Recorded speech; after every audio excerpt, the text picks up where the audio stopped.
Hello everyone, welcome to our YouTube channel Physics Hub. KEA, Karnataka Examination Authority, is already released complete notification regarding KSET 2025. The application portal will be open from today. In this video, we will discuss the eligibility criteria for KSET. KSET ಪರೀಕ್ಷೆ ಬರೆಯಲು ಇರಬೇಕಾದ ಅರ್ಹತೆಗಳ ಬಗ್ಗೆ ಇನ್ detail ಆಗಿ ನೋಡೋಣ. First of all, candidates UGC approved ಯೂನಿವರ್ಸಿಟಿಯಿಂದ post graduation complete ಮಾಡಿರಬೇಕು. PG complete ಆದ general candidates ತಮ್ಮ PGಯಲ್ಲಿ 55% ಸ್ಕೋರ್ ಪಡೆದಿರಬೇಕು.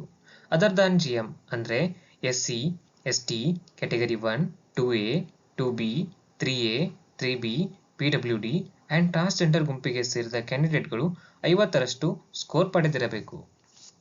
ನೆಕ್ಸ್ಟ್, PG ಕಂಪ್ಲೀಟ್ ಆದವರು ಮತ್ತು ಪ್ರೆಸೆಂಟ್ಲಿ ಪೋಸ್ಟ್ ಗ್ರಾಜ್ಯುಯೇಷನ್ ಅಲ್ಲಿ ಎನ್ರೋಲ್ ಮಾಡಿರುವವರು ಅಂದ್ರೆ PG first year, second year ಕ್ಯಾಂಡಿಡೇಟ್ಗಳು KSET ಬರೆಯಲು ಅರ್ಹರಾಗಿರುತ್ತಾರೆ.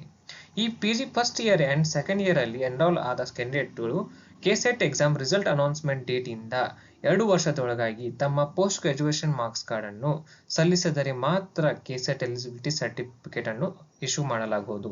ಯಾರೆಲ್ಲ ತಮ್ಮ PGಯಲ್ಲೇ KSET ಕ್ವಾಲಿಫೈ ಆಗಿರ್ತಾರೆ ಅವರು ತಮ್ಮ ಪೋಸ್ಟ್ ಗ್ರಾಜ್ಯುಯೇಷನ್ ಮಾರ್ಕ್ಸ್ ಕಾರ್ಡ್ ಅನ್ನ KSET ರಿಸಲ್ಟ್ ಅನೌನ್ಸ್ಮೆಂಟ್ ಆದ 2 ವರ್ಷದೊಳಗಾಗಿನ KEಗೆ ಸಲ್ಲಿಸತಕ್ಕದ್ದು. ನಾವು ಪೋಸ್ಟ್ ಗ್ರಾಜ್ಯುಯೇಷನ್ ಅಲ್ಲಿ ಎನ್ರೋಲ್ ಆದ ಸಬ್ಜೆಕ್ಟ್ ಅಲ್ಲಿ ಮಾತ್ರ KSET ಬರೆಯಲು ಅರ್ಹರಾಗಿರುತ್ತೇವೆ. ನೆಕ್ಸ್ಟ್, 1991 ಸೆಪ್ಟೆಂಬರ್ 19ರ ಒಳಗೆ PG ಕಂಪ್ಲೀಟ್ ಮಾಡಿ PhD ಪಡೆದವರು KSET ಪರೀಕ್ಷೆ ಬರೆಯಲು 5% ಅಂಕಗಳಲ್ಲಿ ವಿನಾಯಿತಿ ಇರುತ್ತದೆ. ಮೀನ್ಸ್ ಇವಾಗ ಜನರಲ್ ಮೆರಿಟ್ ಕ್ಯಾಂಡಿಡೇಟ್ಸ್ ತಮ್ಮ PGಯಲ್ಲಿ 55% ಅಷ್ಟು ಅಂಕ ಪಡೆದಿರಬೇಕು. ಅದೇ 1991ರ ಸ್ಲ್ಯಾಬ್ ಅಲ್ಲಿ ಬರುವವರು 5% ಕನ್ಸೆಷನ್ ಅಂದರೆ ತಮ್ಮ PGಯಲ್ಲಿ 50% ಅಷ್ಟು ಅಂಕ ಪಡೆದಿರಬೇಕು. ನೆಕ್ಸ್ಟ್, GM ಕ್ಯಾಂಡಿಡೇಟ್ಸ್ ಅನ್ನು ಹೊರತುಪಡಿಸಿ ರಿಸರ್ವೇಶನ್ ಕ್ಲೇಮ್ ಮಾಡೋ ಕ್ಯಾಂಡಿಡೇಟ್ಸ್ ಅಪ್ಲಿಕೇಶನ್ ಟೈಮ್ ಅಲ್ಲಿ ಕ್ಲಿಯರ್ ಆಗಿ ಮೆನ್ಷನ್ ಮಾಡಿರಬೇಕು with their respective documents. Other state ಕ್ಯಾಂಡಿಡೇಟ್ಸ್ಗೆ ಯಾವುದೇ ರೀತಿಯ ರಿಸರ್ವೇಶನ್ಸ್ ಇರೋದಿಲ್ಲ. Next, already KSET qualified candidates are not allowed to rewrite the KSET exam in the same subject.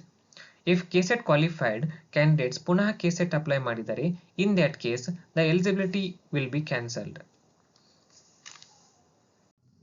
KSET Karnataka ರಾಜ್ಯ ಸಹಾಯಕ ಪ್ರಾಧ್ಯಾಪಕರ ಅರ್ಹತಾ ಪರೀಕ್ಷೆ ಬರೆಯಲು ಯಾವುದೇ ಏಜ್ ಲಿಮಿಟ್ ಇರುವುದಿಲ್ಲ.